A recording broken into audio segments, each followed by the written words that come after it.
Professional football in America is a special game, a unique game. Played nowhere else on earth, it is a rare game. The men who play it make it so. Hey, everyone in, let's go. Huddle up on three. 1, 2, 3, huddle up. Y'all like y'all never played football before. These guys are nothing. You hear me? They breathe just like we do. Yes, sir. They sweat just like we do. Do you hear me? They went through 2 days. We went through 2 days in 110-degree heat. Yes, sir. I want you to hit everything that moves. If the ref gets in your way, you hit him. Okay, then let's play. But they're cheating us too. They're against us too. This is our team. This is us. Let's go right now. Let's get it up now. Let's go.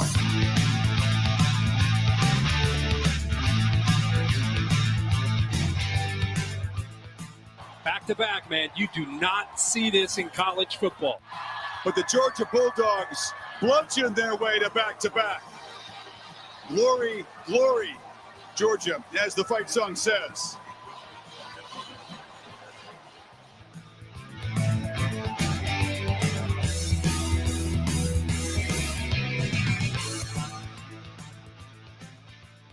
For the lead. Butker up, got it. And the Kansas City Chiefs have won Super Bowl 57. And now, welcome everyone to the Huddle Up Podcast. You are looking live.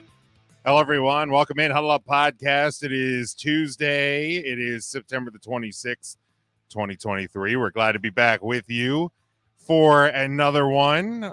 We are playing one man down this week as Matt is not with us, but we press on. Student of the game Kyle Nash is back. EJ is back with us this week.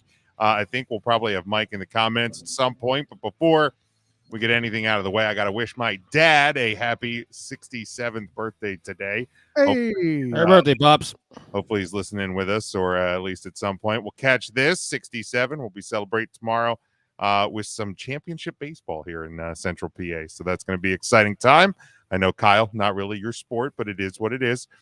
But welcome back, student of the game. Kyle Nash, how we doing? Doing great. By the way, for jinxing your own team, I'm going to remind everybody, this is the only green you should be prominently displaying in this show. I tried to tell you, but you didn't listen. Merchandising. That may not be available on TeePublic, but the t-shirt, EJ's favorite mug and cup, pillows, notebooks. I mean, All listen, there. Bro, listen, my student of the game notebook is tight work. That's all I'm telling you. I love how you have all of it at the ready. That's my favorite part of when we get into the merchandising. Ernest EJ. I would have had the coffee mug too, but my kitchen's currently demolished, so I don't know where the hell it's at right now. I went through that last year. I know what that's all about. So world problem. exactly. As much as it sucks, it'll be worth it in the end. And that's, I think, what EJ's wife. Anyway, welcome to Ernest EJ Christian. How we doing this week? Well, I'm good. I good to see a Kyle's hair after like 8-9 hours later after our podcast today is back in shape again. Well, listen, that was fun.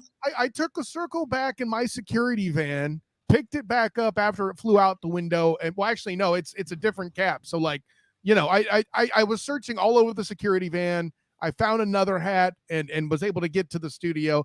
You managed to capture the perp, though I think your picture's a little crooked because of it, though. You may want to do something about that. It's like, okay. We'll working hard on these streets. Maybe that has more to do with something you did with your wife. He's parked on a hill, I think. I think that's what it is. I won't confirm or deny, Kyle. Gravity works. Gravity always. Just saying. Anyway, I'm doing well, though. I'm doing well. Good. I hope so. I'm here again, unlike Matt and like you last week, but okay. Buddy, I was in a rough state last week. You I didn't know you were, brother. No, brother, I get it. Trust me.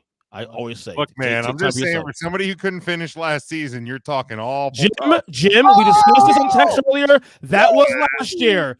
That was last year. This is the new leaf now. Let's move forward.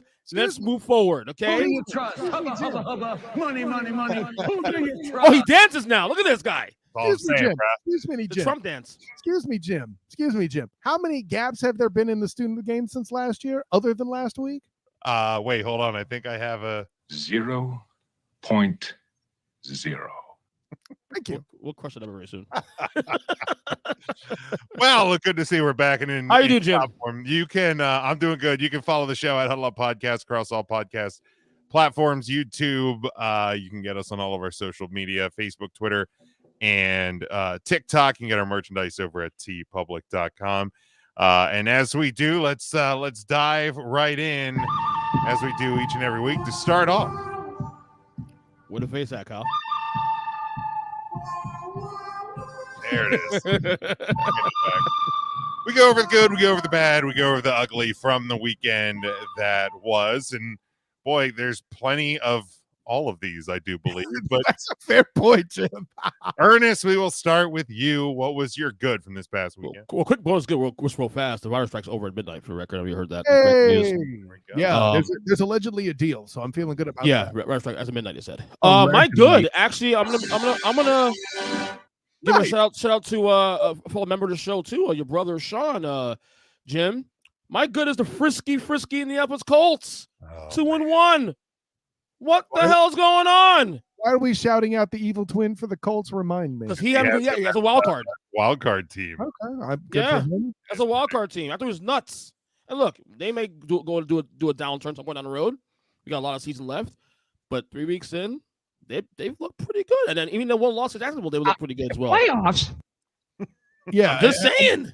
You know what's the most interesting about it is Uncle Rico tossing that beast over the mountain there. Like that's that getting a win with that, with as good as Richardson has also looked, by the way. Look, Yeah. Look, It's man, solid there's a team in the AFC East that would probably be praying for a quarterback like Uncle Rico at this point. Yes. Whatever do you mean? It's Like- almost hey, by Like- the way, just on general principle. Damn Jets. Yes, that team. Good point. By the way, going back to form as if I was never gone, let's bludgeon somebody with a morning star for that one in the form of the goddamn Jets.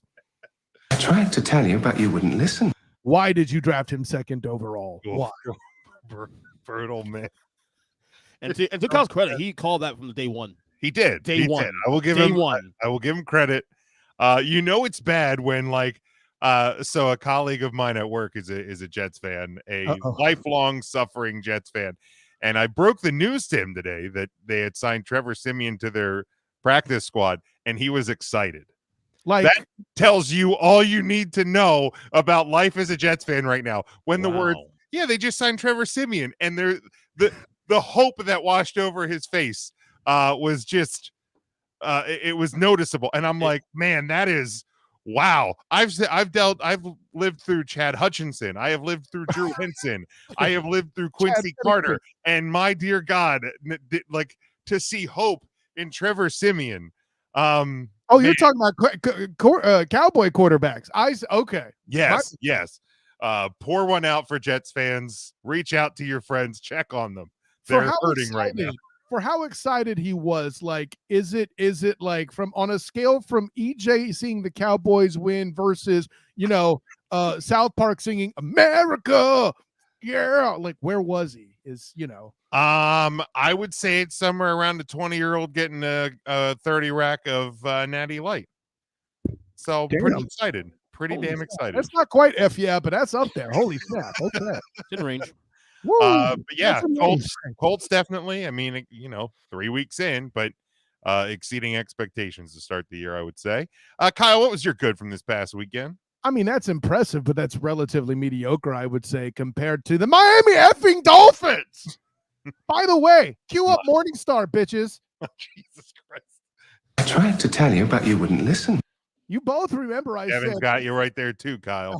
Yeah, well, play I mean, Homer Simpson, please. He is a Homer, but Yes, thank you. can't fault him at this He point. might also be a Marge. I don't know. Is his wife a fan too? Whatever. But Marge, Homer.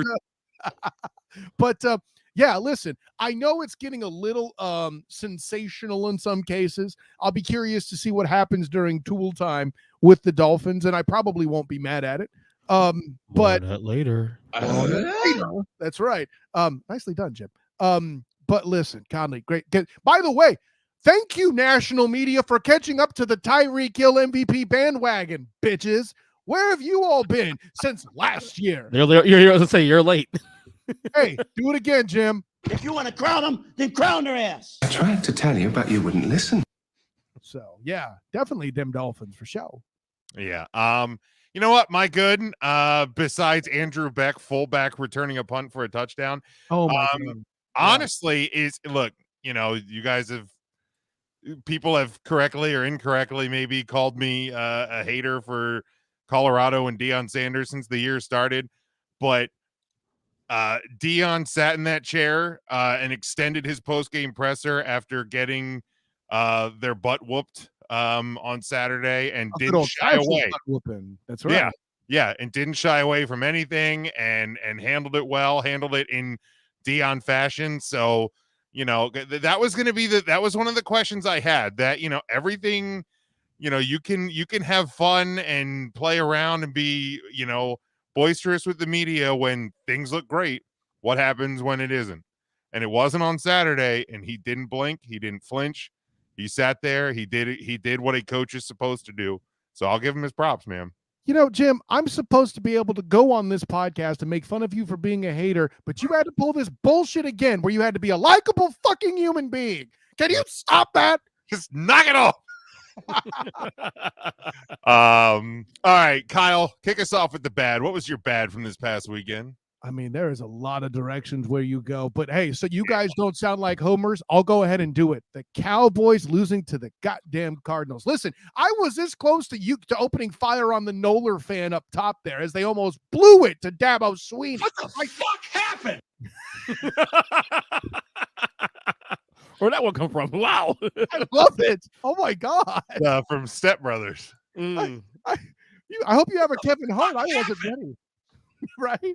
No, listen, I what are we doing here? Like, now we live in a world, gentlemen, where Sam Howells and the Washington Commanders have beaten the Cardinals, and your Cowboys haven't, EJ. Play it again, Jim. What the hell? What the fuck happened? What do you say here? I was told by Ashley Baker of the Sports After Dark Twitter space and YouTube show it was going to be 13 wins for the Cowboys. I mean, technically they could still get there, Kyle. Of course, but I'm just saying technically. I don't think they will, but technically they still could. You never thought they would, Jim, to your credit. But listen, the Eagles are still on the schedule twice. The Niners are upcoming. Hell, I can't guarantee they beat the Rams at this point, right? Holy guacamole. So way too much panicking right now, a little bit. No, there isn't. Cause applause, yes. But hey, when did I say they'd missed the playoffs? I didn't. STFU. No. But this was a horrible showing. It's not quite actually, it is Texans Jaguars bad. Yeah, I'm gonna say that. Yeah, it's bad. It's bad. There's nothing redeeming about what happened. If it's a close loss, and I mean, apparently it just seems like, again, we're operating on a 3-week sample size. More on that later with tool time. But with this 3-week sample size, it looks like Arizona may be a tougher out with a lot of teams than we gave them credit for. Again, I don't know if I'm ready. They played Washington, they played the Giants, and then what the fuck happened this week with the Cowboys. But maybe the Cardinals just got tired of hearing how bad they are, so if you lose a close game like that, okay, sure. The Cowboys were never in this game. That's the alarming part. Jim. Yeah, that's the alarming part. So we can have fun with Jim being an emotional Cowboys fan, and I am not shying away from that part. I wasn't picking on you. I was picking on the actual Cowboys, Homer and EJ Christian. But Homer, there is the fact that they never got off the plane. That's the alarming part to me. Was it just they bought into their own bullshit? Was it they just assumed the Cardinals were that bad? I don't know, but it's when you've been burned for 28 years, there's a reason that you get alarmed by things like what happened Sunday. Hey, as a quick side note, Jim, why is it that when the Cardinals decide not to tank and kick butt and get sick of hearing about how bad they are and how they're going to get beat and all this other stuff, how come when they win it's okay, but when Oregon does it, it's racism. Can somebody tell me? Cool. Well, we want to get to my bad because my bad is the reaction to Oregon's coach's pregame speech. That's called a segue, ladies and Yeah, gentlemen. what are we doing here? Like, yes, and you know, I listened to Joel Klatt, and rightly so. and I think he like lost in his butthurt homerism because his team got his ass kicked. Like, he pointed out appropriately that the reason that the Oregon Ducks allowed Fox's cameras in there is because Oregon knew what they were going to do on Saturday, and I totally agree with that. But also that coach also would have said the same exact thing to his team if the camera wasn't there, because it's a coach's job to motivate his players to win the game, right? Whoa, Jim. That's wildly inappropriate. The game. That's wildly inappropriate that you use facts. I know, right? But I like, yeah, the reaction to it. And here's the part, and I'm going to say it. If Deion Sanders would have looked into a Fox camera and said that and gone out and if Colorado would have gone out and did to Oregon what Oregon did to Colorado, nobody would be having an issue with what Deion said. Exactly. Right? And Like by that- the way, all of us on this panel are also thoroughly excited what Deion Sanders is doing for black coaches in the lexicon too, before anybody starts that poll. Of course, absolutely. I mean, Absolutely. you know, woke Jim's going to be racist about all of You know, like what Deion is doing, what he's already done. He, like I said, he won the season before the season kicked off. I'm glad you put it in past tense because what he's done for HBCUs is amazing. I know there are some haters out there, but I believe. I remember going on Twitter on Saturday and seeing this fear about the speech, and I go speech. I'm like, I heard worse than my JV football team in high school. It's Worse? like, are you kidding me? What is this shit? He's absolutely accurate. Yeah. Like, By the way, I had a high school band director that has said a worse speech, but when we've gone into competition than that. Like, come on, man. I find come after me, I'm 40 more tougher than that speech. I mean, shit. Listen, you bring up marching bands. for me. I was in a competitive marching band in high school. I know how that can get. Heck Anyway. yeah, man. No, But, but yeah, that's shoot. I had another point. Now I lost. You brought up marching band, and I got in the Wayback Machine and shit. That's the whole boycott cries bullshit. And both sides of the argument are so annoying. You have the pro Deion people who are like race hustling and shit. Like, shut up. And they got the ones who are on the other side, like, say this is for us. Oh, see, I don't know how we feel. Like, stop, dude. Just By enjoy the the way, fucking games and move on. It's disingenuous on both Thank sides. you. It's just unfortunate that as the black man on the panel, you're so racist, DJ. But no, Yeah. see, here's the thing. I don't fault Deion for chasing clicks either. In the generation of Yes. NIL, you got to. I say, isn't that what It's all marketing. Tell Dabo Swinney what it's like to not chase clicks in an NIL world. Later. You know what I mean? Like, seriously, look at the coaches who have dominated college football in the past decade that are struggling this year in the first really, really big as this era of NIL and the transfer portal has really started to take hold. Dabo Swinney and Nick Saban have not embraced it, and those teams are struggling. Oh, I'm not going to accuse Saban of not embracing it. He's spoken hasn't, against it, but he's still battling in the recruiting tank.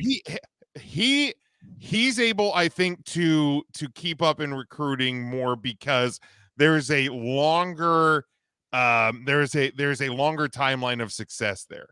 Oh, sure. I'm not You saying know what I that mean? And Alabama has carried that swagger for a lot longer than Dabo has. Dabo is an awkward Southern white dude, man. Like, and if he's not embracing, and he isn't, the NIL stuff, he just looks like a doofus. Well, and it's not helping his school at all. And I'll give you another guy that's been brought to my attention, and it's a dude I have been a stand for all the while because he has one of, if not the most amazing haircut in college football. That is Mike Gundy. There's a reason why Oklahoma State looks awful. And here's the thing, as much as I talk about I'm 40. and as much as I talk about the mullet, I don't know if you have the CSI Miami wave ready, but have it at the standby. Damn, I don't. Oh, he's gonna write it down. But you're gonna wish you had it for this one. As much as I talk about Mike Gundy's mullet, it's more than likely that he's about to get cut. Yeah. Oh, dare. That'll make its way on there next week. That was one of the ones where like I forgot to write it down last You year. enjoyed every goddamn second of that, you lying I bastard. love it. No, I'm laughing. I liked it. I liked it. All right, EJ, So- what's your bad from this weekend? My bad is all the narratives on the Broncos. The Broncos is bad. They gave up the Denver Broncos. Thank you. They gave up 35 last week to Washington at home, right? Gave up 70 to Miami on Sunday. It's Russell Wilson's fault. Yeah. Okay, yeah. I mean, that is that's an error. Should we bench Russell Wilson? And let me add this too, EJ. As somebody, ironically, with the backdrop of the Dolphins, me making this point, I will do something you're incapable of doing. I'm going to admit my bias up front. I wrote for the Dolphins Wire. See what I did there? I wrote for the Dolphins Wire in 2019 when Brian Flores took over. His 5-year mission to seek out new life and new civilization in the form of the Dolphins franchise at the time. He never eventually completed the 5-year mission to boldly go, but Mike McDaniel took from where he left off and did. Think of it as Captain Pike and Captain Kirk if you want to be that much of a nerd for a reference. The punchline's this. The only reason people are on the Broncos case, I believe, is because Sean Payton, ran his mouth the way that he did. Here's the problem. He ain't wrong about it. And if he is correct, over and above Rusty and him button heads, which, by the way, that's the time he's done the most to defend Rusty I've seen since, right? Yeah. So there's that. But if everything he says is accurate, which I believe at least most of it is, if not all of it, is accurate, you expected him to turn it around in a year? That's on you, fools. I had him winning 7, I believe. I need to look it up. But like, and for the record, I'm not sitting there saying Russ Wilson's playing some great football to that. He certainly is not. The return on the investment certainly ain't there on that contract versus with the production. But this is what's clear. He is better right now than he was last year. That's clear. setting that bar nice and high, EJ Christian. I was going to say, much better. Like that's not a hard feat to achieve. Like, But, I mean, I'm just saying though, like the blame should be placed properly, not Russell Wilson should be to blame for so many points being given on Sunday. Okay, let's be fair as well though too. When you're paying him elite money, he needs to be better than an average quarterback.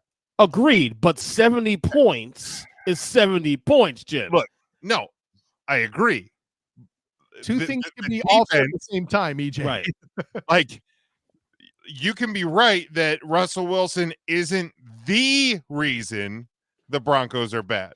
However, I don't think that Russell Wilson / the Broncos offense is completely without blame either. He is a reason they're not great. I'll grant Correct. you. Right. Yeah, well, at least give it that. Here's the thing. I'm not going to play. He is not playing to the level of his pay. Of his contract, which we agree with that. Very stupidly given by the Broncos. Right. Even as a Rusty Stan, I had my doubts about the contract itself. But no one wants to talk about that. By the way, why are we still not holding Pete Carroll accountable for the fact that the best O-line that they actually took the time to get was after he left? Why are we not talking about that trash? Like, listen, you're supposed to hate USC coaches. Where are you at, Jim? I mean, anytime I can hate Pete Carroll, I am on board.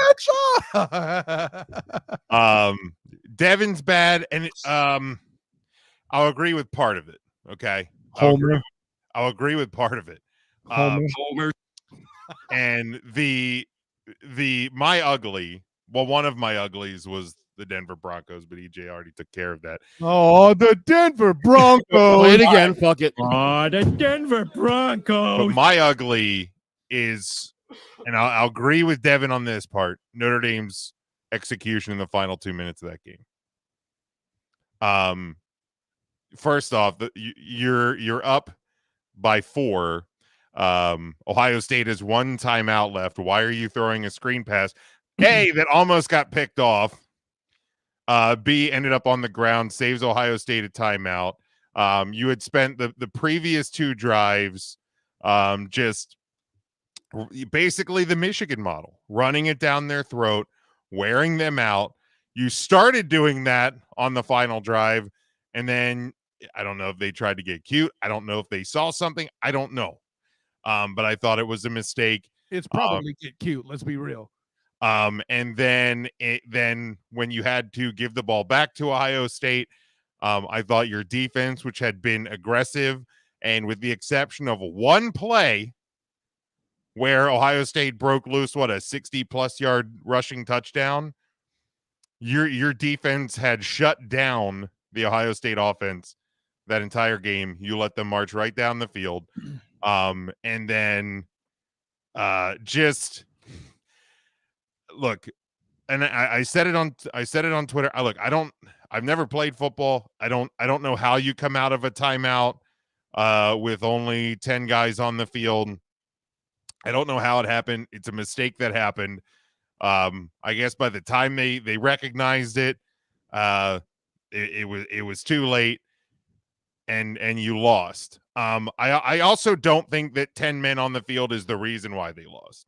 Oh, certainly not. Because, let's be honest. If you look at that replay, it is less than a half an inch probably. If the elbow goes down slightly sooner, if the knee goes down slightly sooner, nobody gives a shit that there was 10 guys on the field. I think what's more egregious is the defense leading up to that play, was the offensive play calling with 2 minutes to go, letting Ohio State keep a timeout. The 2-minute management was ugly to me, and possibly cost Notre Dame the game. And yeah, I don't think it's not going to ruin their season by any stretch. They are certainly still alive, and we'll kind of discuss that as we go on. But EJ, you're ugly from this past weekend. My ugly is the Bears. Oh. And they ain't just on the field; it's off the field too. Oh my God, man! We got a defensive coordinator who had to quit last week because of alleged inappropriate conduct or something. Maybe I don't want to judge yet. We the facts not there yet. Justin Fields and apparently blaming coaching, and then misquoted by the media and this and that. I don't know. They are a mess. I mean, and remember, this is a team that some of this panel had to go in the playoffs this year. Actually, I think the Matt hadn't won the playoffs this year. I haven't been much improved, definitely, but yeah. Through 3 games, man, it's been a massive regression from Justin Fields, and I don't know where we go next. I mean, it is bad. Yeah, they're really bad. I don't know. I don't know how you really get better from there. Again, I don't know that Justin Fields is the problem, but he certainly doesn't look to be the solution at this point right now. With the way this team is playing, I don't think he's necessarily been set up for success either. Yep.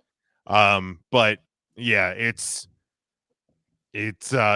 pretty brutal. It's pretty brutal. Like I don't know that I expected the Bears to get to the postseason, but I certainly expected them to be better than they are. And they certainly are not that as of right now. And yeah, I don't know how they get better. I don't know how they get better.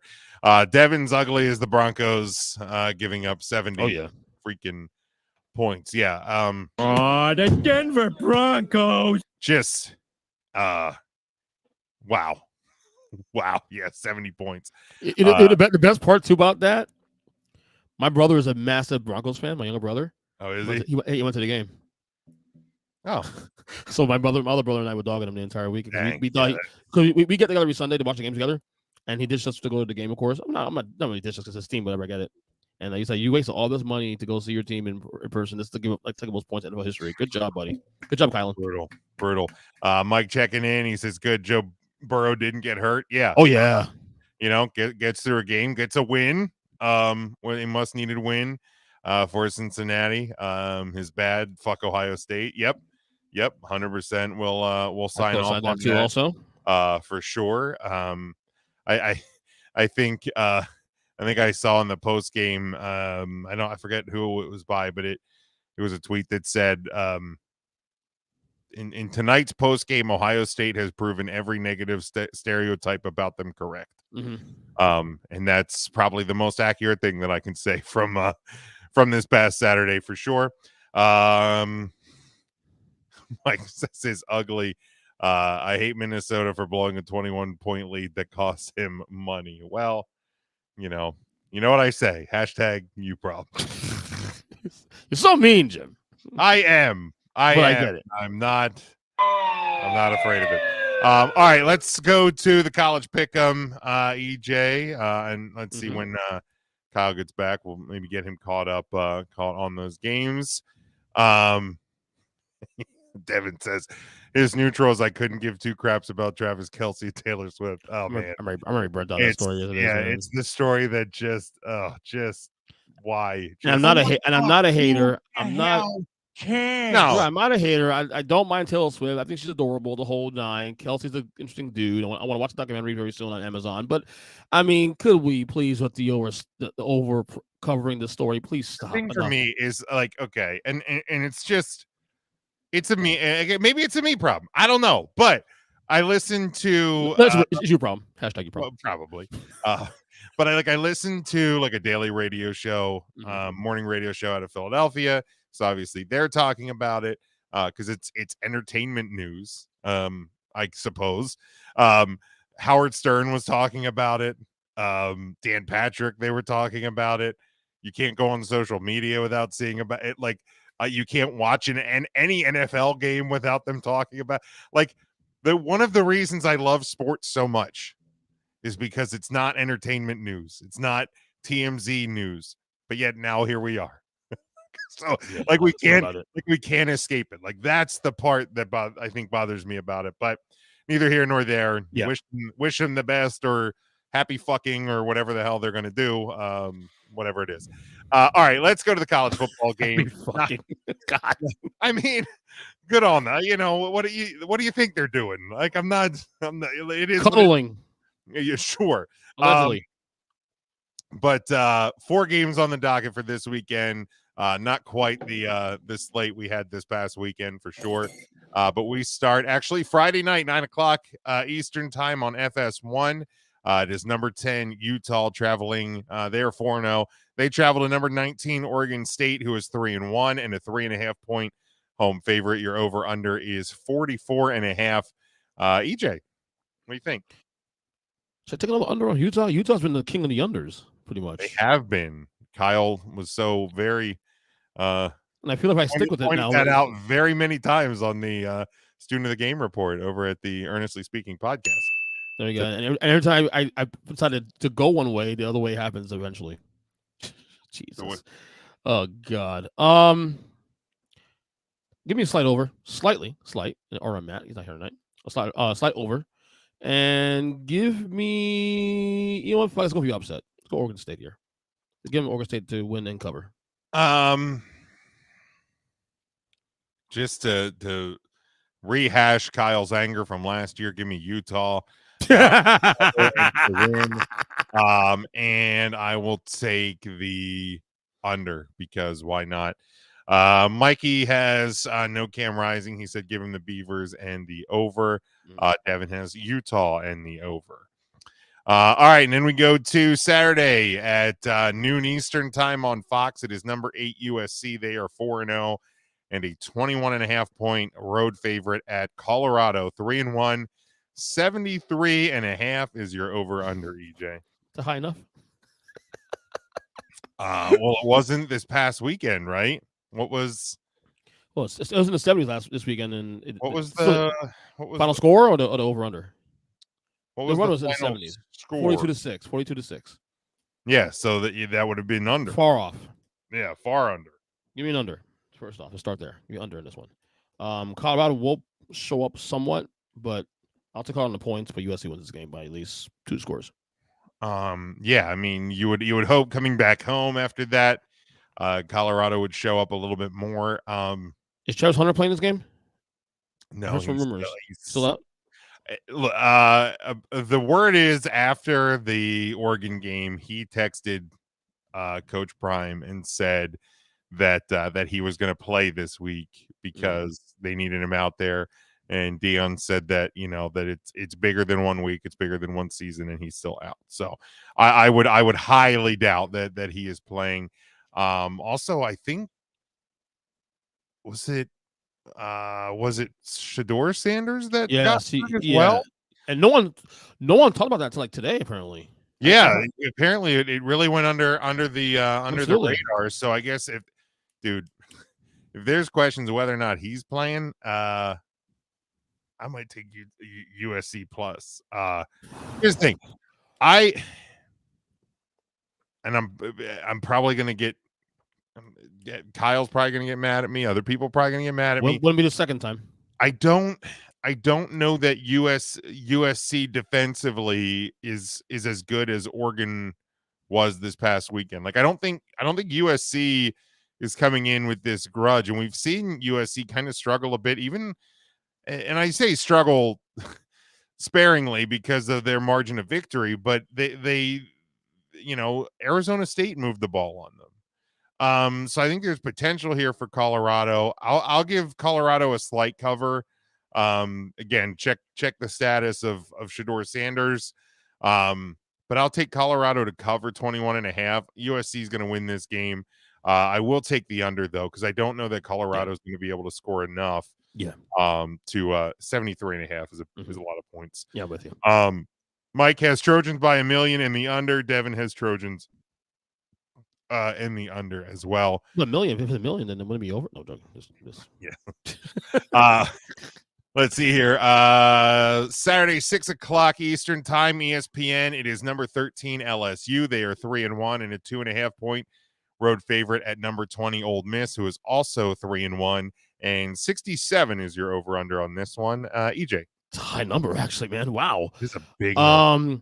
Give me LSU to cover over Ole Piss, and I was talking to my boy John, and give me the under on this one. Yeah, it's not a big enough game for Brian Kelly to choke on, so I'll take you LSU to cover the 2.5. Yeah, 67 feels like a lot. I mean, I think Jaden Daniels, if LSU and Jaden Daniels are going to want any shot at kind of getting back in the Heisman race, in the maybe not in the national title race, because I guess if you win out and win the SEC, you're probably going to be in the playoff talk there. I think he's going to need a big game, so I'll take the over 67. I'll take really okay. Yeah, I mean, Ole Miss can score. Ole Miss can score some, and then I think, like I said, I think LSU needs style points. So yeah, I agree with that. We'll give them that there, and then lastly, we will go for the second of 4 straight primetime games, which I just love. 7:30 Eastern time on ABC. It is number 11 Notre Dame. They are 4-1 and a 5.5 point road favorite at number 17 Duke, who is 4-0. 52 is your over under on this one, EJ. The frisky Devils. They are frisky. And even Kyle agreed on the podcast today that the frisky Duke Blue Devils. This is actually tough. Duke is pretty good. I watched them a couple times this year. They're pretty good. They're a tough team. Mike Elko, who's the coach at Notre Dame, was an assistant. He's changed the culture there for sure. I'll tell you what, on the spread, I stay away in this one. I think Notre Dame wins this game. I just don't know if they'll cover. Give me Duke in the points, just cause they're at home, and I'll take a slight under. All right, Mike had LSU in the over for the last one. Devin has ND in the over on this one. Mike has Duke in the over. Here's the thing: this game scared me before last week. Coming off the Ohio State game, I thought if you get that big win, like this kind of has one of those, prototypical letdown matchups against a team that is pretty darn good. Mike still says Notre Dame wins, but Duke covers. So had Notre Dame actually won last week, I probably would have taken Duke to cover. I think Notre Dame's going to hammer Duke on Saturday. I think Notre Dame realizes that they were the better team and let one go on Saturday. Are you talking as a homer? Or are you talking as would you really believe this? Both, actually. So part homer, but in reality, I think, because again, for at least at least 58.5 minutes on Saturday in South Bend. Notre Dame was better than Ohio State. I agree with that 100%. And I think they know that, and I think they realize that one got away. And at this point, you have two really big games left to make a statement. Now, again, you're going to have to win out. You're going to have to do it in convincing fashion. But the two best games, and I can't believe I'm saying this on your schedule, are Duke and USC. So they need to go out and make a statement this weekend, and I think they do. I think they put this one away early and often. I really do. I think Notre Dame could go in there and win by 20 or more if they really impose their will, which I think they can. We shall see. We shall see. But yeah, Mikey does say that that he does think that Notre Dame will win, but Duke will cover. Obviously, we will take a look and we will see there. All right, let's move to the NFL. Looking at week number 4, a slightly better week of games. Still not the greatest. And unfortunately, we have a Sunday night primetime game. We're not covering it, but Sunday night primetime game with the Kansas City Chiefs. Oh, that's an early bedtime for me. I already made that clear to my wife. We'll go to bed early that night. Yeah, everybody is going to go to bed early on Sunday night because the Chiefs and the Jets will not be pretty on Sunday night. But we start. I think the only thing about that game, real quick though, is that does Taylor Swift show up for that game also too? Does he show up in New York for that game, or Jersey rather? The only interesting thing about the game. Doesn't she? I think she starts a tour soon, so it just depends when that starts. I guess. Oh, true. Okay. But let's start Thursday night Prime Video, 8:15 Eastern time. It is the 2-1 Lions. They're 1.5 point road favorite at the 2-1 Packers. 46 is your over under on this one. It's a huge game. Both teams. I look forward to this game definitely. Lions are favorite too. Wow. And they should be. Yeah. Yeah. I guess. Give me. Didn't the Packers just get gut checked by the fraud cons? Yeah, but they also came back and won this against New Orleans this weekend. But yeah, you know what? Give me Detroit in this one still. Give me Detroit in a competitive game, but give me the under in this one. I think this will be a slobber knocker. Yeah, I mean, it's a rivalry game. Packers lost to the fraud cons. They had to come back from behind and barely beat the Aints. I mean, come on, man. Kudos for them for coming back. Looked like Jordan Love found his favorite target in Dubes. Yeah, I just don't. I don't think that this team is better than the Lions at this point. I'd feel better about this game if I knew Aaron Jones was playing as well as Christian Watson, but I don't know what the status of them on Thursday either. I think Watson practiced today. I believe. But look, man, I got the Lions winning that division, so I'm certainly not going to take them to lose. Homer. Marge, Homer. Really not going to take them to lose to the freaking Packers in week number 4. Right. So give me the Lions plus. I will take, at 46. I'll take a slight over. Slight over. Mike has Lions in the over. Devin has Lions in the over as well. All right, then we go to Sunday morning, October 1st. And I think this is this daylight savings weekend, I think it is. I think it is. So we lose an hour of sleep and we have to wake up to watch a 9 a.m. football game. Who made this schedule up? Like, who did this? Why have you done this to us? Joe Buck yourself. But Sunday, 9:30 Eastern time on ESPN Plus. Also, this is the Toy Story. That's right. Toy Story Universe game on Disney Plus. Correct.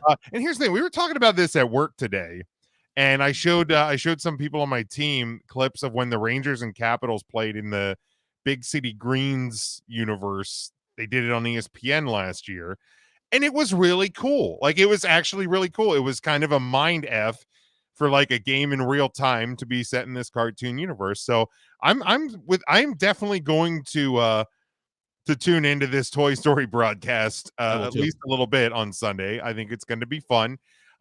Anybody who's poo-pooing on it, you just don't have to watch it, right? Like Go to ESPN. you're allowed to watch this on ESPN Plus or go to your, this would actually be a really fun one to like find a sports bar that's doing like brunch specials with booze. Ooh, That's the ticket, man. You go out for breakfast and drink while you're watching football in the morning. That's the ticket for this week. some Toy Story mimosas. Interesting. There you go. All See? right. See? I like that. That's the ticket right there. But it is the 2-1 Falcons. They are playing the 1-2 Jaguars, who are a 3-point favorite.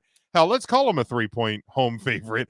43.5 is your over under. This game coming, of course, from London, the first of the London games this year. But EJ, what do you think about this one? Safe to say the Jaguars might be the most disappointing team 3 weeks in the league. Could be. They top 2 or 3. probably certainly near the top of that list. Yeah. I think there was a lot of expectation, and I don't know. Yeah, I don't know if it was just a hot team got hot last year and they can't replicate Making me look that. bad here, man. I on this very podcast said they're going to win the division. Even December last, I You called them called the that division. in December last year. Yeah, so I mean, making me look bad, guys. Come on, get your shit together. That said, they will this weekend. Give me the Jaguars to cover the spread. And what's the number again? 42? 43.5. 43.5. Give me over. Fuck it. Over. Yeah, I mean the fraud cons have been able to score some points. These London games are always hard to call because sometimes we'll see a lot of offense because it's like the defenses never make it across the ocean.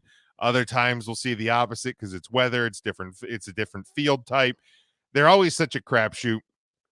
But the Jaguars playing a home game, yeah, absolutely will be a get right moment for them. I think they improved to 2-2. I'll take them to even cover that 3 points. And I will take because I have a few fraud cons on my fantasy lineups and Jaguars as well. I'll take the over for the sake of my fantasy teams. Give me the over. Mike has Jags in the under. Devin has Jags in the under. Yeah, Mike does point out when the Lions basically shut them down, the Falcons. But I feel like the bet is the cover. The over under I stay away from. Definitely the cover 3 points I feel better about. I honestly would stay away from this game. Period. I think I would stay away from unless it really looks like a slam dunk. I would stay away from all the London games because I don't know. I just would never be confident in it because it's just different field conditions, different atmosphere. There's so many things that can go wrong. But that tells me that you don't trust the Jags right now. I also don't trust the Jags right now. December, man. What the fuck? Come on, guys. I mean, bad here. I think I warned you. I'm not going to go as far as to Morningstar you. You try to tell me? Oh, okay. I think I did warn you. Like, be careful calling out predictions for next year. Wouldn't that be the Eli Morningstar as opposed to the Kyle one? You know what? I tell you, but you wouldn't listen. Yeah, because when your kids dunk on you, it just feels more normal for you. Yeah. All right, let's go then to Sunday, 1:00 Eastern time on CBS. It is the 3-0 Dolphins at the 2-1 Bills. The Bills a 2.5 point home favorite here. So basically just kind of giving that home field mark. That's it. And even under that. Yeah, I mean a slight. I mean, I'm sure there's maybe a little bit of movement by the time we get there, but interesting to see the Bills favored. 53.5 is your over under. Easy game of week 1. Definitely the first gut check game for both these teams in terms of like where we stand quarter into the year. I'm gonna ride the Dolphins here, man. I think look, even last year the Dolphins lost. They played 3 times last year. You know, the two games, season games they played, and then the playoff game. Dolphins won the first one. Bills eked out the second one. Eked out the third one. The third string quarterback. The Bills are not better than the Dolphins. At least not that much anyway. And this year you can argue that it's flipped. Give Miami to win this game outright. Give me the over. I mean, here's the thing. You know, for the Dolphins, they've beaten the Chargers, they've beaten the Patriots, they've beaten the Broncos. One of those teams being in the Chargers, probably their best competition. Still, probably not totally sure where they are at. The Bills have lost to the Jets. They've beaten the Raiders and Washington in convincing fashion. But then again, it's the Raiders. It's Sam Howell and company. I know last week we were kind of questioning, like, are these 2 wins against bad teams a facade, or is Washington possibly actually good? I think we might lean closer to the first of those 2 things with this Washington team. And again, there's gonna be growing pains there with that team, and they're certainly not going to contend for the NFC East or anything like that. Probably not even a playoff spot. But so if I'm looking at these teams, the Dolphins are absolutely the better team right now, without question. And as long as everybody stays healthy, I have a hard time believing that the Bills are going to come close to them. I really do. I think the Dolphins win this. I think the Dolphins win it fairly easily. I'm there too. Like 7-10, maybe more. Yeah, and especially, I mean, they put up 70 and Jalen Waddle didn't play. Yep. There and you I go. get the Broncos stink out loud. Like, again, the Bills are a better team than the Broncos. Nobody's debating that. But they put up 70 points in a game that their second best receiver didn't play. Like, good God.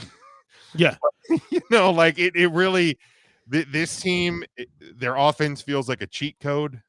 For old people like me, when I talk about like Tecmo Super Bowl, like Montana to Rice, like that's almost like, it's almost like a video game. It's kind of unfair. It's really unfair. Tua to Tyreek almost feels like Montana to Rice and Tecmo Bowl right now. It's not fair. I don't think it's one thing you can. It's one thing this game in Buffalo was played in December when it's colder. Sure. Maybe you could talk me into Buffalo and possibly win this game. Yeah. But it's still warm in Buffalo right now. Yeah. So like, let me check the forecast, because I mean it's been ugly and cold. Yeah. It's been ugly and dreary here in the Northeast for the last few days. But let's look up the weather here real quick, since I want to try and stall a little bit, see if Kyle will make it back before we get to where the hell did he go anyway? I don't know. He had some. Yeah, it's supposed to be sunny. It is supposed to be sunny and comfortable in the 70s. Yeah, Dolphins by 20. Dude, Miami's gonna boat race them. Are you? We can't. Miami by 20. Let's go. Go. Miami by 20. Jeez, man. Like any hope that the Buffalo had to slow him down weather-wise, anything like that. Get the tracksuits out, buddy. It's over. Not gonna come close to that one. Let's see. Mikey has Bills in the over. That's bold. That I'll say it right now. It's a bold strategy, Cotton. Let's see if it pays off for him. Certainly possible. Okay, look, like this Bills team has been one of the premier teams in this conference for the last few years. So I'm not sitting here trying to talk down on them. The Dolphins just really look fucking good. Okay. Devin has, of course, Miami Homer and the over. Hey, welcome back, student of the game, Kyle. Hi, Kyle. Where'd you go? Fix your hair? I had a quick appearance on the Play Callers Matchup Madness show. All right, Kyle, real quick, we will go back to the college games and through the NFL games that we talked about real quick. I think this is the week EJ actually catches up for me. I'm not sure about some of these games. Real quick, number 10 Utah and number 19 Oregon State. Oregon State is a 3.5 point home favorite. 44.5 is your over under. First of all, it being the Pac-12, it's not as sure thing as the Big 12, but please take the over here. Death taxes over on Pac-12, Big 12. For me, I'm very unimpressed by your Utes, Jim. Oh, wait, that was last year. I'm very I blame you. Yep, you're right. I'm just joking. It's okay. I'm very unimpressed by them scoring only 14 points and 7 of them picking off an 18-year-old with his first pass of the game and not being able to do any more than that over UCLA. Completely unimpressed, completely trash. And if Oregon State wants me to believe in them, here's the week. Take care of business as I am picking you. All right. Next one, USC, number 8 USC, 21.5 point favorite at Colorado. 73.5 is your over under. Oh, F it. Take the over. And I got USC. Take the points too. Dion proves once again that he's more in it for clicks than wins this year, and it's going to be okay. Meanwhile, how can they claim a dude's that is racist when his first name is Lincoln? I'm just asking. Anyway, Lincoln Riley will take care of business, and Caleb Williams will continue to campaign to show. What a reach, buddy. I love it. Wow. I like it. I like it. All right, next one, number 13 LSU, 2.5-point road favorite at number 20 Ole Miss. 67 is your over under. Yeah, LSU confuses the bejesus out of me. I saw in person them melt down against FSU in that second half, but we haven't seen too much of that since. I did see Ole Miss get dominated by Bama, which isn't supposed to happen. I thought they were supposed to suck now, and they didn't. With that in mind, I'll take your former coach, who you've decided to hate now, and Brian Kelly, and the points. Yes, you do. And the Facts under. don't care about feelings, Kyle. Yeah, and the facts are you hate him. Look at the tweets, goddamn. Not true. I'm joking, Jim. Settle down. But it's the SEC. I will take the under. And yeah, I got LSU taking care of the business over the. Remind me the spread. You said it earlier. 2.5. Yeah, I'll take it. All right. And last one, number 11 Notre Dame, 5.5-point road favorite at number 17 Duke. 52 is your over under. Listen, Duke has the opportunity to make me look stupid and make me feel like I should. Listen, if Duke wins this, your team, guys, your Irish is Dookie. Okay, that's all I'm saying. All right. This is a conference game for Notre Dame. I joke, Jim. Settle down. But listen, Joe Buck yourself. This is not funny. Yeah, it is. This is the Janet Jackson game for Duke if Notre Dame does their job. I take Notre Dame and the touchdown. I know it's 5.5, but I said touchdown. Deal with it. That's all right. I said they could win by 20 or more. Fair. I'm sure you did, Homer. With Homer. And what's the under number again, Jim? 52. Damn, that's a good number. Hey, EJ, are you ready? Slight over. All right. And then in the NFL, we started with the Lions, 1.5-point road favorite at Green Bay. 46 is the over under there. God, the Packers have done way better than they're supposed to, and it's still I'm still incapable of taking them seriously. It's kind of like the Bucs in a way, With that in mind, the NFC North proving once again that they're possibly the second worst, maybe even the outright worst division in the league. But yeah, NFC South is certainly competing. You're absolutely right, Jim. But with all that in mind, golly, I'm stalling. I'll take the Lions in the point. That's where my heart kind of is. I think they got a little bit more defense. I think they have a lot more offense and balance. So yeah, I'll take the Lions on that one. I will take the under in this game. I believe both teams will try to run the football. All right, then we go across the pond to London. It is the Falcons at the Jaguars. 3-point favorite there for Jacksonville, and 43.5 is your number on that one. Normally, I would contend that the @ is, in air quotes, is perfectly accurate, but this time, with as much time as Shad Khan and company spend traveling to London, by the way, they're going to be there next goddamn week. I hope you're ready for breakfast there in the Duval area because, hey, 9:30 that week too, bitches and toddies. That's what I said, man. Find a bar, hit that mimosas, breakfast, man. Mimosas and football. Let's go. This is why you cheer for Taylor Swift and not football. Anyways, so with that in mind, what's wrong with mimosas? Are you kidding me? Mimosas are good, man. Don't. For real? I'm not saying they're not good, but Jesus Christ, I'm watching football, not going to a wedding shower. It's 9 o'clock in the morning. That's why you drink a stout beer, bitch. Oh God. Haven't you seen Game of Thrones? I need to shit myself before brother. noon. You got to pace yourself. Okay, the beer's from 1 o'clock, 4 o'clock, 8 o'clock. I'm sorry, lightweight. I can handle it. EJ, you're not drinking this Sunday at 8 o'clock. It's the Chiefs and the Jets. Everybody, we're drinking our sleeping. No, I'm drinking myself. We can go to bed at halftime. I'm drinking myself to sleep. Well, that's true. Go sleep at your age, EJ. Go sleepy time tea, not alcohol. Okay. You'll thank me later. Facts. Yeah. Wow, you just chamomiled my guy. I wasn't going that mean. Holy shit. EJ, I didn't do that. I need you to show. He said what he said. Wow. He said what he said. Show me the lie. Wow. He's not lying. Show me the He lie. knows. He knows my. He'll hey, listen, I'm sticking to Owen Wilson. Don't make me commit you some, bitch. But wow. As I was saying, as I was very entertainingly interrupted, listen, I would call this a home field advantage for the Jags in such a way that they're a lot more comfortable with it. Desmond Ridder is not an NFL quarterback. He's not Zach Wilson bad, but hey, you know what? Give me the EJ Child Morning Star, if you don't mind, Jim. I tried to tell you, but you wouldn't listen. If Taylor Heineke were starting, I might be a little scared because the Jags are on shaky ground right now trying to find chemistry on offense. At the end of the day, yeah, exactly. At the end of the day, though, guys, I think the Jags hold on. I believe the offense keeps Bijan Robinson off the field by running the football and having a balanced attack. Although I will argue, this Falcons defense is the best they've had since the Super Bowl year, and probably have an opportunity, depending on who you ask, to be even better than thus. The punchline, gentlemen. If the Falcons achieve 2 turnovers, they'll win the game. I don't see that happening. I got the Jags. I got end point. Give me an under on this game.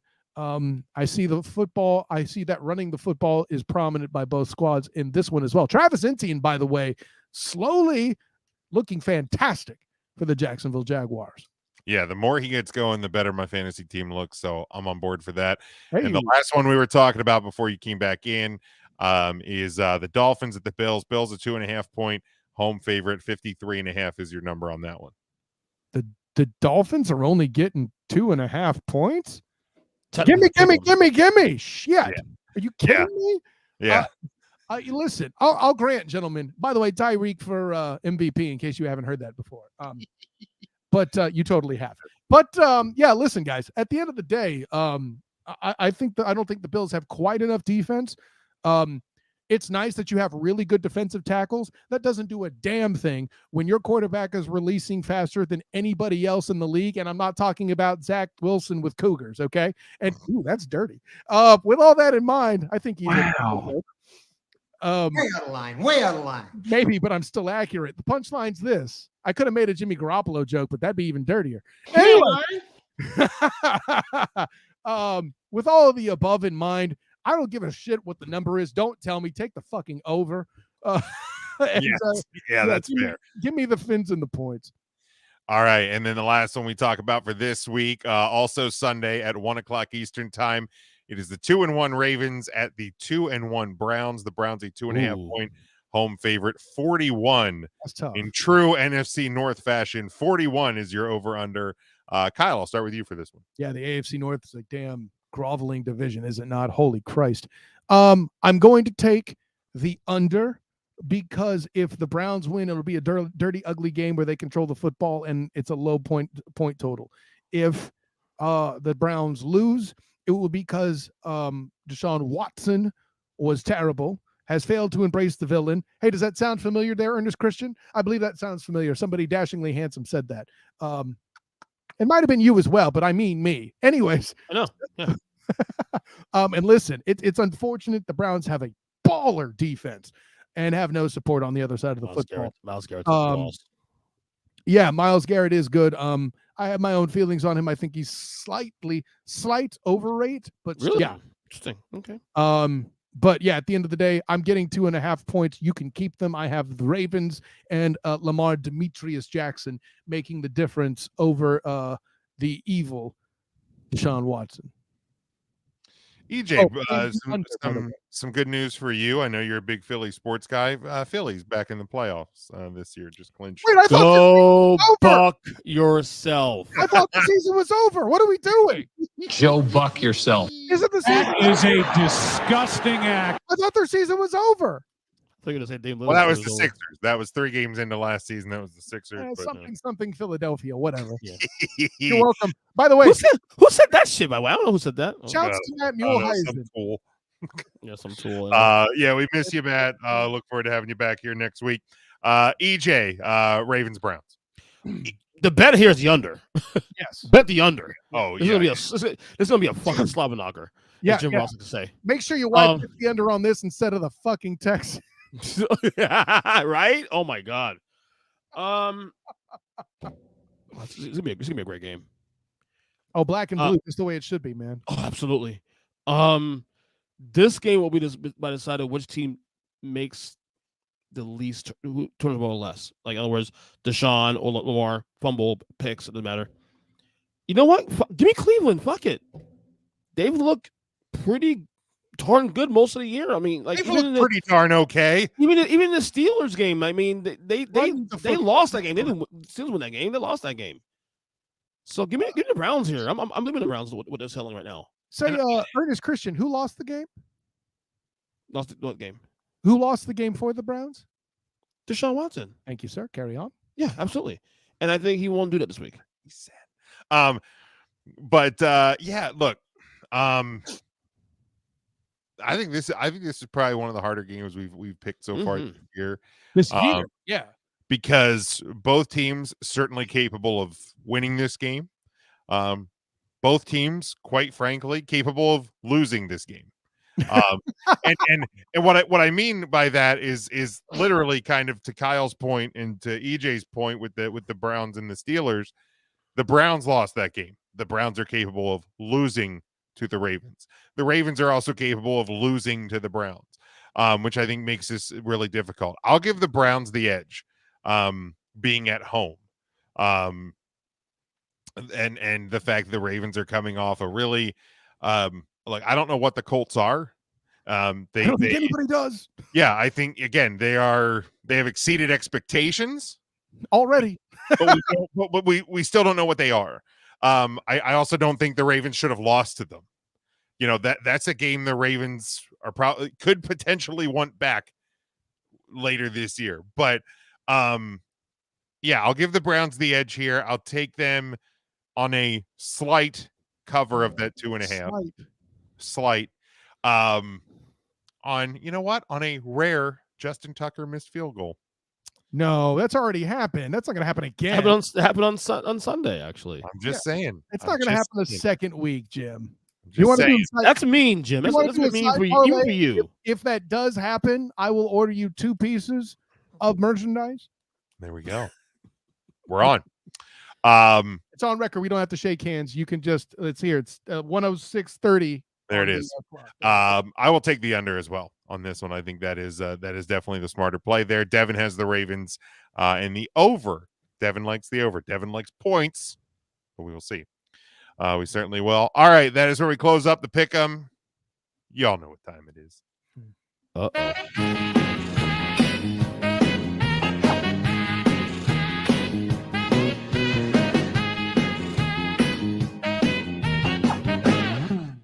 I love that he looks like he's like floating down there. Like for real, right? The floating head. It's like the guy doing the canoe. You know what I mean? Like that's what I picture with Kyle. Kyle, it's JD's floating head in Scrubs. You're not wrong. By the way, a little bit of movie magic. This is what happens when you have wheels on your chair. Woo-wee. I'm just saying, man. It you pull it off well. Not everybody can do that. Oh, wait, change the banner, Jim.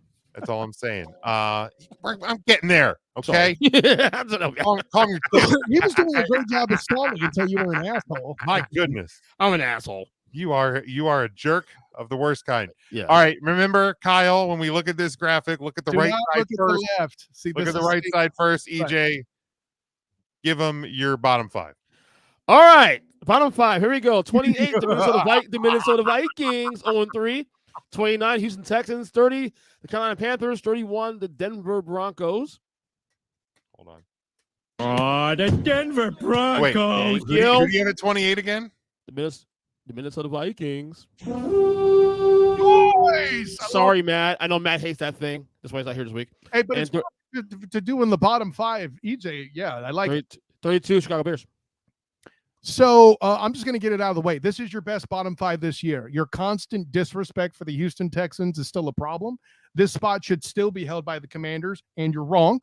The rest of the teams, love it. I might nitpick you on who's 32, but I can't get mad at you for putting the Bears there. I'll be honest with you, though. Minnesota's even at 0-3, Minnesota still doesn't feel like a bottom 5 team. I don't know why. They don't feel like a bottom 5 team. But the reason I think they belong there is because they are Plaxicoing themselves every week. Oh God, yeah. Oh God, too soon. Too soon. I'm just saying. 15 years. It's a joke. Oh, do you have that's the joke? I do. That's the joke. Oh, you have that. Nice. Like, I'm just saying. I don't have the Texans in my bottom 5. I can't sign off on the Texans as a bottom 5 team. I have the Raiders in the 29 spot. Hey, quick question, EJ Christian. I'm sorry to cut you off, Jim. If a team has a quarterback who through this many games in his first year, there's only 4 other quarterbacks that have done a better job. Do they belong in the bottom 5? You see the Stroud? It is CJ Stroud. This is Rookie why of the you're year? wrong. Check your life. Thank you. Okay, No, okay. yeah, I get it. You had them still at 32 last week. And Yeah. you were wrong there. Right, too. you were wrong there. Last week you were very wrong there. Yeah, Have I we been above 28 this year? I don't think so. And you've been wrong the whole year.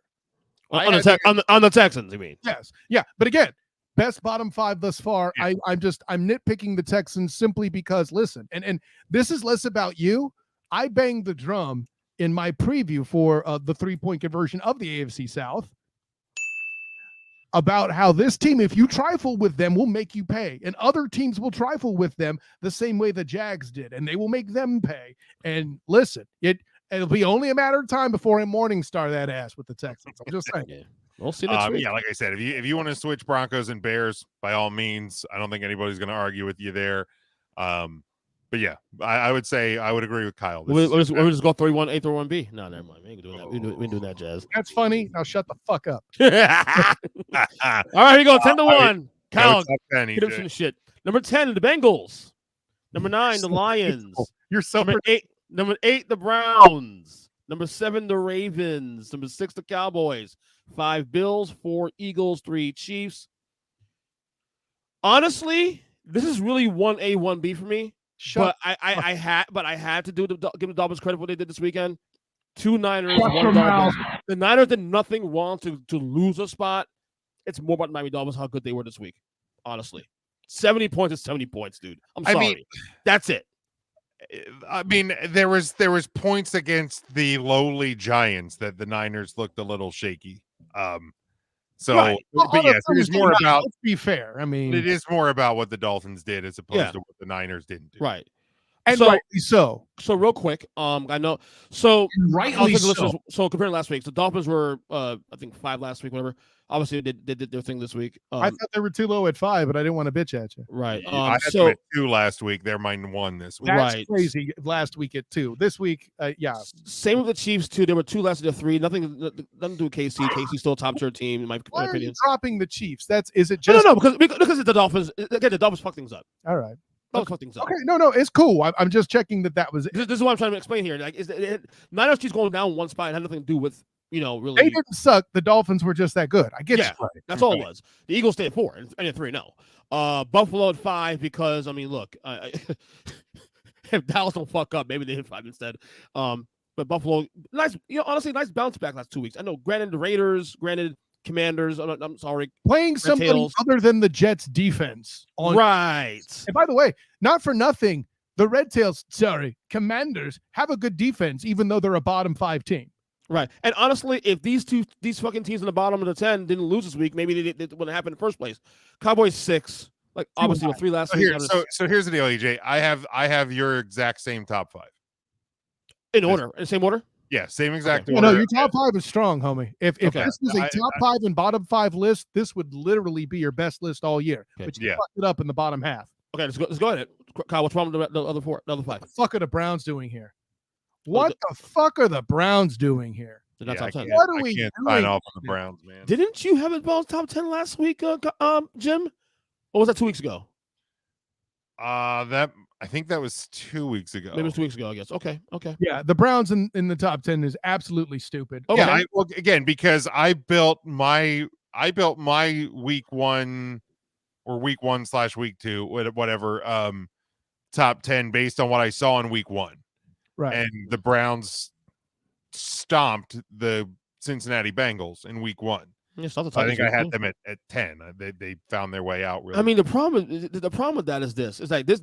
I'll be honest with you. The bottom 5, the bottom 4, really for me, or 3 was tough because last week you had the Jaguars. They're gone. You had the Saints. Joe, They're gone. please. And rightly so. Right. So Some people here accused me of thinking they should belong in the top 10, and we're fucking lying, EJ Christian. right. So I mean, I just we put in there. I mean, who should we replace those 2 teams if not those two, if not the So I Browns. can make for the Browns at this point, even though I don't think it'll last at this point, I feel like you have to put the Packers ahead of the Browns right now. Okay. It just looked more complete. I'm not going to say the Saints, though I'm sure somebody would make an argument. They lost to the Packers, so to your point. To my point, right? Exactly. And they're just outperforming to beat hell. By the way, I love that you don't have the Falcons in the top 10. A lot of course not. Keep trying to give them love. I don't. They were in there last week. Would you put Seattle above the Browns right now? That was the team I was pushing back on. Goddamn question. Would I put yes today? I don't think it'll last. I'll be honest. Would you have the Colts above the Browns? No, not Right. yet. Seattle was a team in waiting. I was gonna put in there. Yeah, Seattle was the only team I would consider. The Browns are clearly the biggest whiff. Yes, even bigger than you putting the Cowboys too high again. But again, I'm expecting that because you're a fucking homer. We've been over that how many weeks in a row? Holy shit. The Ravens should still be ahead of the Cowboys, in my opinion. The Lions should be ahead of the Cowboys, in my opinion. I have the Lions as my 6. Okay. Wow, that high? I can interchange more because it's more about who shouldn't be there than the Lions being there. Moreover, the Lions have a win over your number 3 team. Shut the fuck up. This is true. They moved up one spot this week. Yeah, and you had the Saints in your top 10, which was complete trash. The Ravens, right, and they're gone now. The Ravens going down one. The Ravens got down one spot only because of the fact that they were down 7 starters. Should have won the game still, but down 7 starters too. Also, who's griping? Listen again. I said the Ravens are higher than the Cowboys. Right, I have accounted for their starting lineup missing. Hey, listen, the Niners had 9 starters missing. You took account for that last year when it happened too. I totally get that. You being the Niners homer that you are. Anyways, so with all that, where would you put the Cowboys, Kyle? The Cowboys are 9. I think 9 ahead of the Bengals is perfect. I like the Bengals at 10. This is good. I don't like the Bengals. I'm glad you said that, Kyle, because I was worried about that. That's the one I was like, the Bengals. The reason why the Bengals belong at 10 is for the past pair of open games, right? So the first 2 games of the past 4 years, right? Joe Burrow's record, 1-7.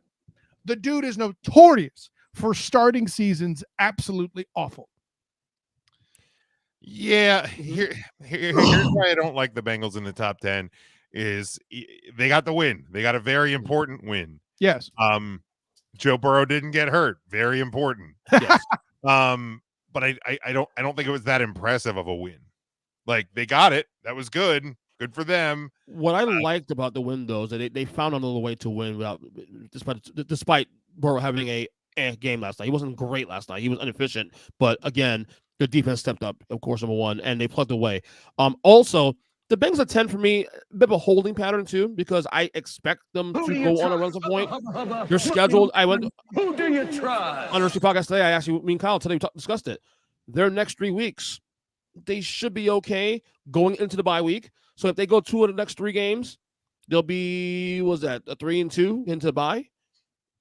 And at that point, they should be all right, set up well. Burrow gets 2 weeks of rest, and then they go on a run.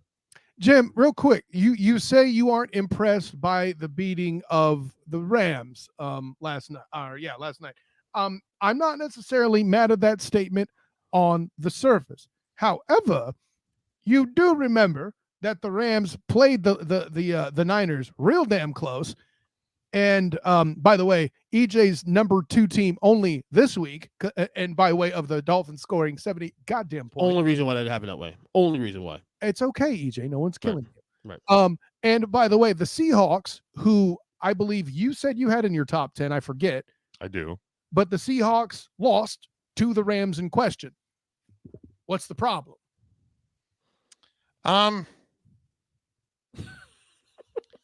I think it's more about, like, if I would have extended a top 10 further than, down to a 15 or a 20, like I would have had the Bengals pretty low last week. And yeah, they got a win. I'm also like, even though, and again, my top 10, I had the Rams in my top 10 last week. Mm-hmm. So they beat a top 10 team, but they're still not impressing you. Yeah, because I see his point though, but I also think some of that some of the Bengals winning was also the Rams losing. Like the Rams didn't execute in certain spots. Also, if the Tutu Atwell touchdown that should have been was actually called a touchdown, then maybe we're talking about a whole different result and a whole different situation. You mean like the Red Tails needing a bad call in a 2-point conversion to beat the Broncos, but still aren't in the bottom 5? Gotcha. Sure. I will say this much though, real quick. Larger point for the Bengals while they're here. I trust them. Oh, shut the fuck up. It's taken just a couple years. You were so close to not getting mad at you. I have been defending your ass off on the Bengals, and you had to come in with a shit argument and ruin it for both of us. No. You're always Stop talking. It's not only right, it's better. Stop talking. No, I agree. I'm gonna say more or less. I trust the Bengals. They will turn things around. Barring a burn injury. Here's what I will say. Your better argument, which I will now restate because you just said a shitty argument, was holding pattern. It's just the same way that Colorado at 18 before Oregon was good. Mm-hmm. If the Bengals get the win and continue to show out, they get the opportunity to climb up, especially as, and I'd hate to call it the trust argument, how about this entire panel picking the Bengals to win the Super Bowl? The expectations are there, and they're going to start meeting them. If they fail to do so next week, they're back out to top 10. F them. Is that simple? I mean, they play the Titans, the Cardinals, and the Seahawks over the next 3 weeks. So, like, yeah, there's 3 games that you should win. So you'll certainly get back into it, and then you're starting to get into some meatier competition. You have the Niners, you have the Bills, you have the Texans, you have divisional matchups against Baltimore and Pittsburgh. The Jags, if they can figure themselves out by that point.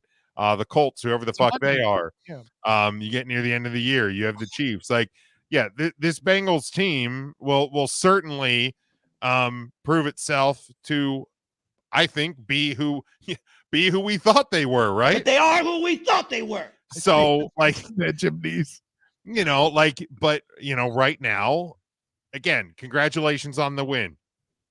But like, I'm also not sure what the Rams are. I'm not sure what the Seahawks are. Like, yeah, I have the Seahawks in my top 10. Are they really a top 10 NFL team? Ultimately, probably not. But again, my weekly rankings at this point, and to your point on the Student of the Game report earlier today, Kyle, is mine are a lot more volatile in the first couple of weeks. And rightly so. Correct, because I have a 3-week sample size. It doesn't necessarily matter as much. Like, again, yes, I know we joke with EJ about trust and all of that stuff, but like, teams do certainly get some of that. And again, and rightly so, right? And rightly so. Because if, for the Eagles, for the Chiefs, for the 49ers, for the Bengals, for the Bills, like when you have teams that are regularly over the past few years near the top of the conference, they should certainly have a degree of trust to them until they prove us otherwise. And that's why, like, okay, yeah, maybe somebody wants to put, the Steelers in the top 10 or the Colts in the top 10 1 week, but very quickly they can find themselves back out because they don't have that favor on their side. That's where the Bengals are. Yeah, I see what you're saying. So like for me, and maybe I had them too low because Joe Burrow was more hurt than I thought. Other teams they played caught them at the wrong time, right time, whatever. But literally what happened last year too, by the way. That's like the Bengals will certainly find themselves back in very quickly over these next couple weeks for sure if they do what they're supposed to. By the way, Jim, you don't have a very good track record arguing against the Bengals at 10 at this time of year, but now I'm going back a couple seasons at this point. I mean, that's true, but also I have them as we all do, as my Super Bowl champion. So no, this isn't about that. This is about getting the dunk. Take it, white man. But yeah, EJ, Cowboys too high. I have them at 8. I'm not even going to argue with Kyle of having them at 9. But at least you calm down, and because remember in our group text on Sunday night, they're not a top 10 team. I don't have them outside my top 10 because there's not enough teams to knock them out. Right, I will say this: I don't want them in the top 10 at this point, but there's nobody who can knock them out. There's so many dumpster fires that happened this week. I think. Yeah, it's more about the rest of the league around them not knocking them out, because after what I saw on Sunday, the Cowboys shouldn't be a top 10 team in the NFL. That's my point when I text you on Sunday. Your face is a point. How about that? Beep beep beep beep. Damn. No, Right. listen. I mean, by the way, for all the shit that EJ talks on air and in our chat about how I don't agree with him on anything, you do good, I tell you, bitch. All right? Thank you, buddy. Hug it out. But honestly, Texans still not bottom 5. You suck. Okay. as far as your top 10s and bottom 5 go, this is some of your better work. I will give you that. I'm gonna ring the bell and say this is the second best one so far. There we go. Look at you. All right. Hey, Congratulations, EJ. You didn't fuck up this week. All right, gentlemen, as we do each and every week, we look ahead to the weekend that is with our guarantee. You better lock it up. You better lock it up. No, you lock it up. You lock it up. Lock it up. Lock it up. EJ Christian, what's one thing that's going to happen this weekend? Well, my lock this weekend is that I am guaranteed to have a stress-free weekend of football. Because Seminoles on the bye, the Giants don't play till Monday night. So for Saturday and Sunday, I have no stress to worry about. None of your 45 teams are gonna stress you out. I don't believe 45. That was 41. All right, whatever. It's very fluid, EJ. How the fuck do you expect us to keep track of this shit? And I lost track too, also. I gave up. During the game, Kyle Nash, what's one thing that's going to happen this weekend? You know, I'm going to have picked against Utah, and inevitably the motherfuckers are going to win, and EJ's going to talk shit. I'll troll you a little bit. But what is that?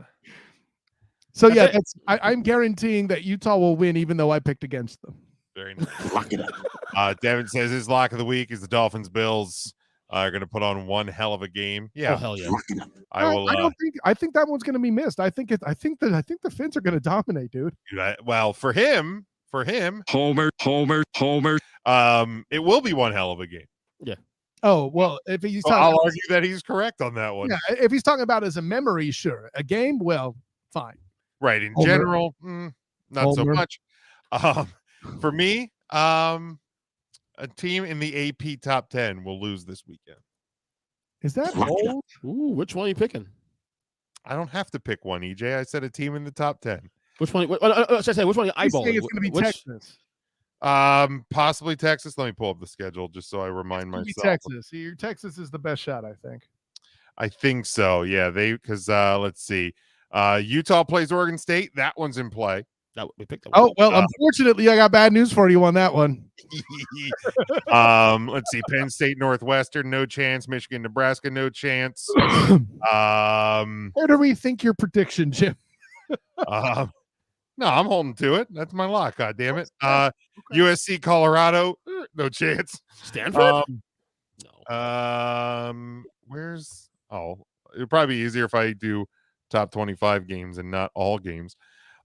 Georgia, Auburn. How about no? The wild thing about that now, I'm not saying Auburn's going to have a chance to win. Yeah, Devin, thanks for checking in, bud. Have a good week as well. Talk to you later.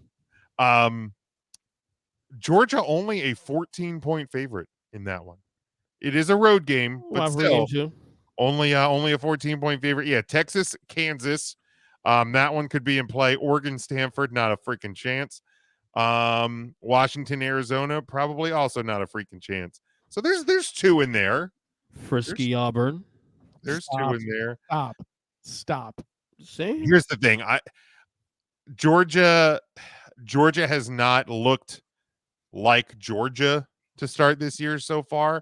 I think Auburn being at home, it could be one of those things where it's like 10-7 at halftime, and we go, "Oh, is this gonna happen?" I mean, and it's not USF. I'll grant you that, right, Bama fans? Right. And then Georgia's going to just come out and probably put up like 20-30 in the second half and just write that off. But yeah, I think it could be one of those ones that's close at halftime, and then Auburn just can't in the second half. But yeah, we will certainly see. But all right, gentlemen, that's where we close it up for the week. EJ, tell them where they can find you and all the thing you're doing. On Twitter at EJChristian7 or a podcast. I've a lot of pods so far this week. I've done. I'm doing another one. I'm sick of hearing your voice. I know you are. I know. That's what DJ's wife said for 1,000. Yes, that's what she said. Yes.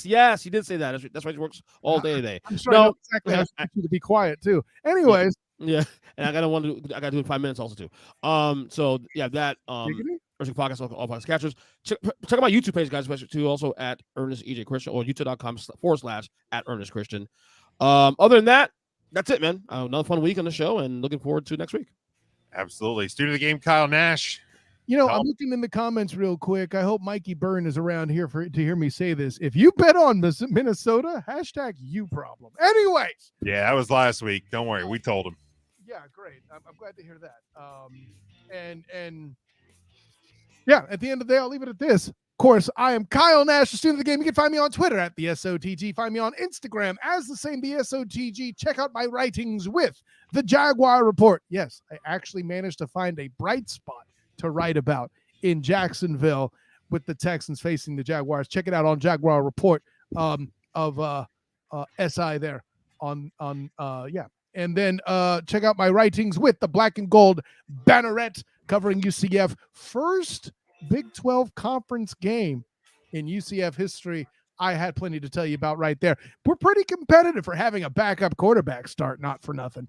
It sucks when the defense gives up a performance on the ground that makes the guy the damn conference player of the week. Holy shit. Shouts to what's his name? DJ Diggins? Underlay? No. Anyways, and of course, my work with the 3-point conversion and A7B in sports, where I was at the Jacksonville Jaguars game in person this past week, of course, covering that. That was a crazy time all the way around.